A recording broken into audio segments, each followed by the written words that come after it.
C'est vraiment la machine de transition entre la mécanographie mécanique et le tout électronique. D'ailleurs, il n'y a qu'à voir toutes les différentes étapes du gamma, hein, où on le voit successivement d'abord être esclave de la tabulatrice pour venir l'aider à faire les calculs. La tabulatrice reste en maîtresse, et c'est elle qui après est devenue un esclave, elle est devenue un seul périphérique quand lui a pris ses lettres de noblesse, si on peut dire qu'il a eu un tambour très, très grand, où on a pu rentrer le programme et tout.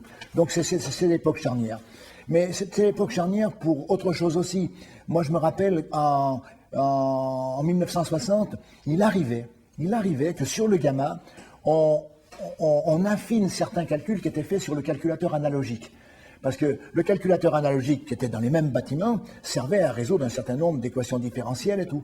Et le problème, bon, mais une fois que le programme était résolu, la précision du calcul, la précision de lecture sur les verniers, sur tout ça de cette machine n'était pas terrible, c'était peut-être de l'ordre de 2 chiffres.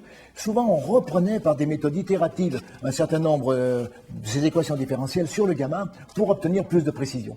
Donc on était bien aussi à la charnière entre l'analogique et le digital. Charnière entre l'analogique et le digital, charnière entre la mécanique et l'électronique. Hein, donc c'est vrai, c'est une machine charnière, absolument. Ouais. Et c'est aussi la première machine de la compagnie Bull quand même. En fait, la première c'était le Gamma 2. On en parle très peu de celui-là.